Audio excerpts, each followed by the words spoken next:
Assalamualaikum warahmatullahi wabarakatuh.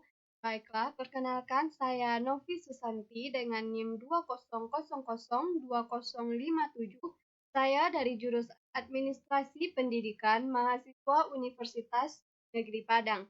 Baiklah, pada kesempatan ini saya akan mempresentasikan tentang perkembangan Public Relation atau Humas untuk memenuhi tugas mata kuliah Manajemen Humas dengan dosen pengampu Dr. Hanif Al-Qadri, SPD, MPD. Baiklah,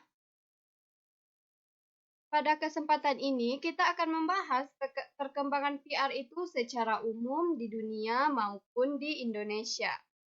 Seperti yang kita ketahui, PR adalah salah satu usaha yang memang dilakukan, direncanakan secara detail, berkesinambungan, untuk menghasilkan saling pengertian, saling pemahaman antara lembaga, perusahaan, ataupun organisasi dengan masyarakat atau publik dari lembaga tersebut, baik publik internal maupun publik eksternalnya.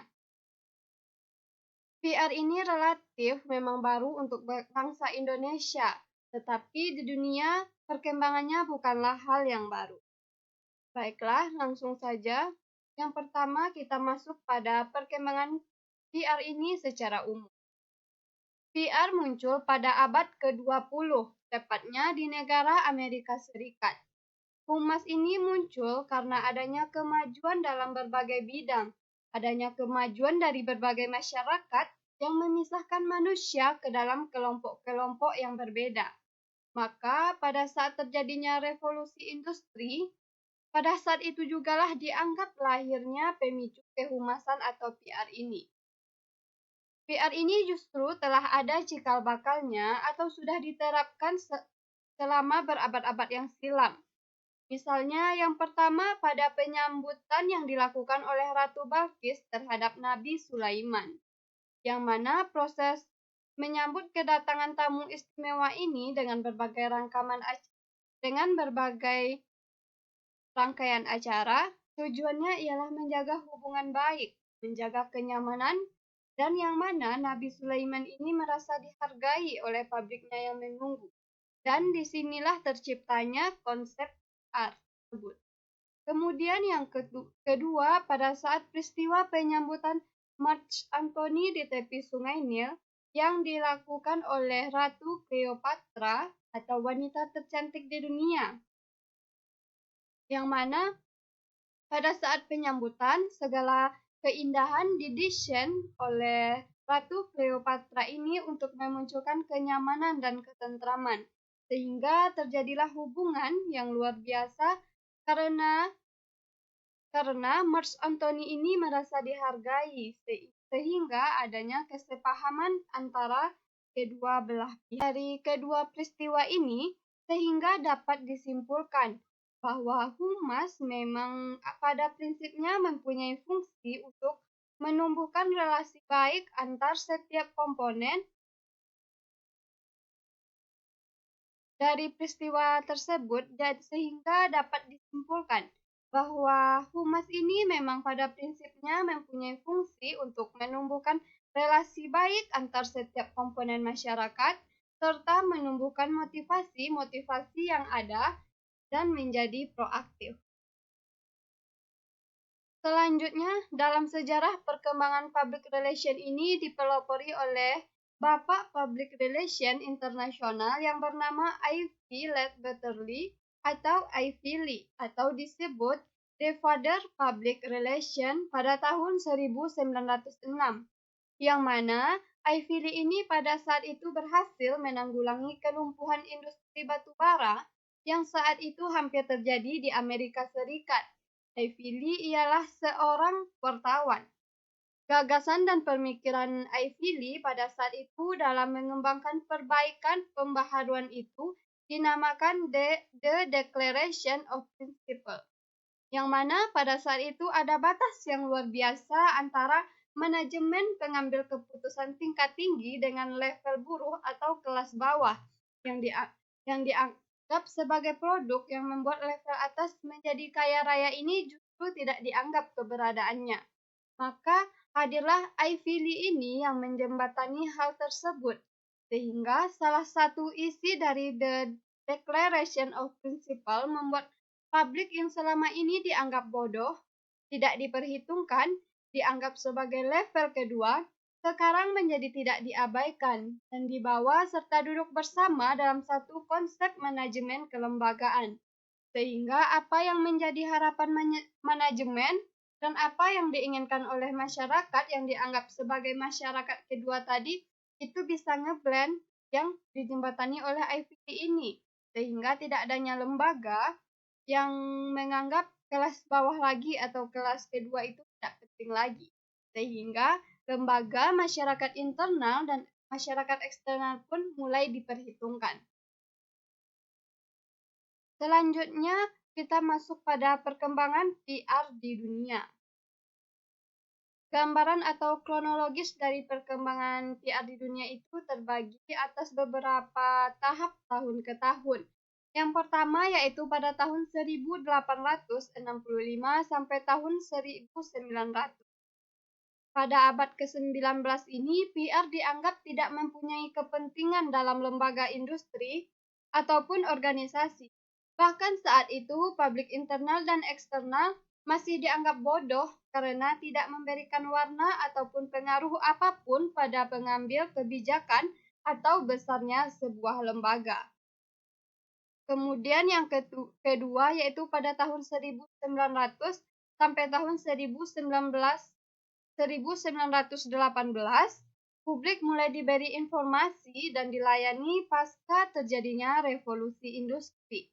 Kemudian yang ketiga, pada tahun 1918 sampai 1925, publik sudah diberikan pendidikan dan mulai dihargai karena keputusan dari lembaga ataupun organisasi mulai menganggap pentingnya masyarakat, publik internal dan eksternal yang menjadi pengguna justru memberikan dampak secara langsung terhadap perusahaan. Pada saat itu, publik mulai diberi pendidikan dan mulai dihargai, serta mulai diberikan tempat. Pada tahun 1925 ini, di New York, Amerika Serikat, PR mulai dianggap sebagai sebuah pendidikan tinggi resmi. Kemudian yang keempat yaitu tahun 1928. Di Belanda, PR sudah masuk ke dalam perguruan tinggi. Bahkan di Belanda sudah menjadi fakultas yang mana PR, bahkan hampir seluruh jurusan menjadikan PR ini sebagai mata kuliah wajib. Di samping itu juga banyak diajarkan kursus yang bermutu hampir seluruh sektor di lembaga terkait dengan ilmu PR ataupun kehumasan. Pada tahun 1945 sampai 1968, publik mulai terbuka dan mulai paham, mulai banyak mengetahui hal-hal mengenai seberapa pentingnya memahami dan mengetahui pentingnya PR ini, sehingga mempunyai potensi yang besar dimanapun posisi mereka berada. PR menjadi tempat berpijak dimanapun lembaga tersebut berada. Kemudian, pada tahun 1968 ini, yang sangat disorot terkait perkembangan PR ialah yang mana saat itu negara yang menjadi tempat sorotan berkembangnya PR ini ialah negara Amerika, Eropa, dan Belanda. Yang mana Belanda ini yang sangat potensial menganggap bahwa PR adalah ilmu yang sangat penting di negaranya. Sehingga Belanda pada saat itu mengalami perkembangan yang sangat pesat yang lebih ke arah ilmiah karena penelitian yang rutin dan kontinu dilakukan di Belanda tersebut. Sedangkan di Amerika pada saat itu justru stabil saja. Mereka hanya menganggap PR hanya sebatas public business. Pada tahun 1968 ini, perkembangan PR jauh lebih hebat di Belanda daripada di Amerika. Kemudian selanjutnya pada tahun 1968 sampai tahun 1979. Yang mana pabrik mulai dikembangkan di berbagai bidang terkait dengan PR, yang artinya hampir semua sektor mulai mengerti dan memahami betapa pentingnya keilmuan dan strategi-strategi dari konsep kehumasan atau PR ini untuk seluruh aspek kehidupan, khususnya dalam lembaga, perusahaan, ataupun organisasi. Kemudian selanjutnya pada tahun 1979 sampai dengan 1990, profesional maupun internasional mulai memasuki hibalisasi dalam perubahan mental dan kualitas, yang mana artinya tidak satu pun manusia yang ada di negara-negara hebat tadi yang tidak mempunyai atau yang tidak kenal keilmuan kehumasan tadi atau PR tersebut. Kemudian pada tahun 1990 sampai sekarang terjadilah perubahan mental dan pola pikir juga termasuk sudut pandang, sikap dan perilaku secara internasional. Dengan perkembangan public relation inilah dapat membangun kerjasama secara lokal, yang mana setiap lembaga mulai menyadari bahwa perlu adanya kerjasama internasional maupun nasional.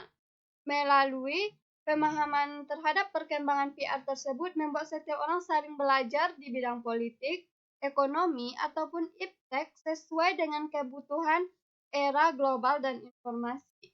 Yang mana pada saat ini dampak dari PR ini sangatlah luar biasa.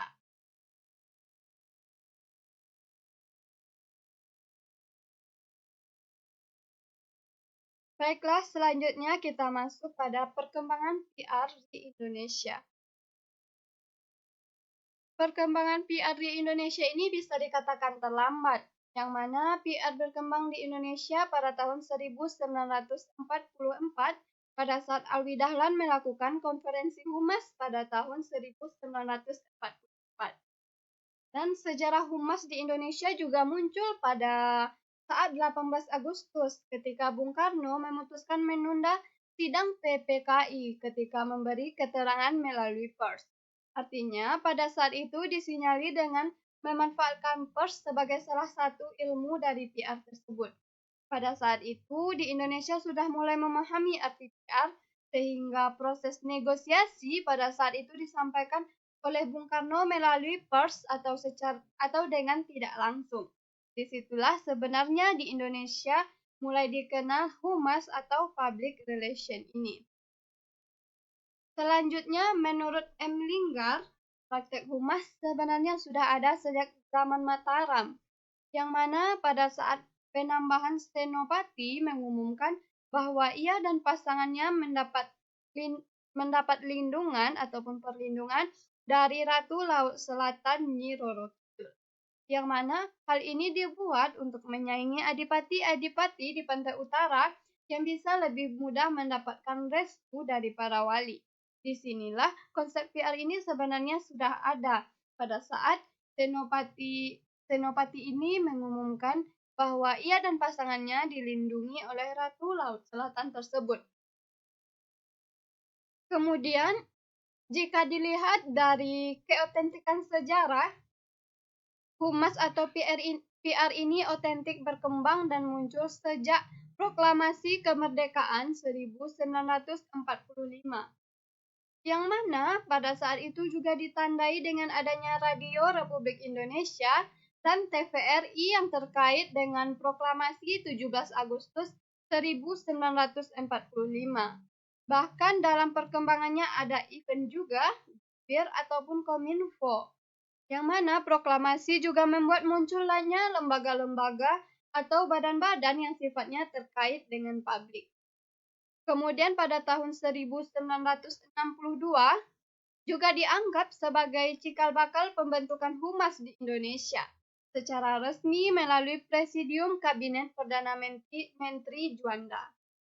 Kemudian pada tahun 1967 sampai dengan 1971 terbentuk satu wadah berupa Badan Koordinasi Kehumasan Pemerintah dan didirikan koordinasi antar humas Departemen Lembaga Tinggi Negara atau disingkat dengan BAKOR. Kemudian pada tahun 1972 muncullah PR di kalangan profesional pada lembaga swasta, yang ditandai dengan didirikannya Perhumas, yang didirikan oleh Wardiman Joyodiningrat, Marah Yunus, Nana Sutresna, yang mana ketua dari Perhumas ini ialah Marah Yunusnya pada tahun 1972 sampai dengan 1993, tepatnya 10 April 1987, di Jakarta dibentuk satu wadah yang namanya APRI, Asosiasi Perusahaan PR Independen. Yang mana APRI Asosiasi ini merupakan wadah profesi berbentuk organisasi dari perusahaan independen yang bertujuan untuk yang pertama, mewujudkan fungsi PR yang jujur, bertanggung jawab.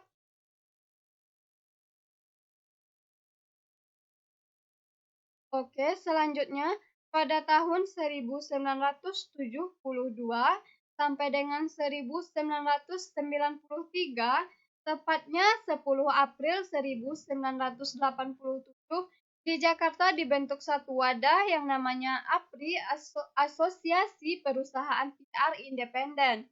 Yang mana APRI Asosiasi ini merupakan wadah profesi berbentuk organisasi dari perusahaan independen yang bertujuan untuk yang pertama, mewujudkan fungsi PR yang jujur, bertanggung jawab, serta memiliki kode etik yang jelas.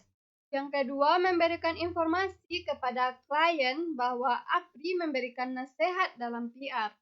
Yang ketiga, mengembangkan kepercayaan umum atas PR kepada masyarakat. Kemudian pada 27 November 1995 juga dianggap sebagai satu titik berkembangnya PR di Indonesia dengan dibentuknya Himpunan Humas Hotel Berbintang, sehingga dalam proses pemasaran mereka telah mempunyai satu organisasi tersebut. Selanjutnya kita akan melihat perkembangan PR dalam sektor atau tahap demi tahap sebagai sebuah kajian keilmuan.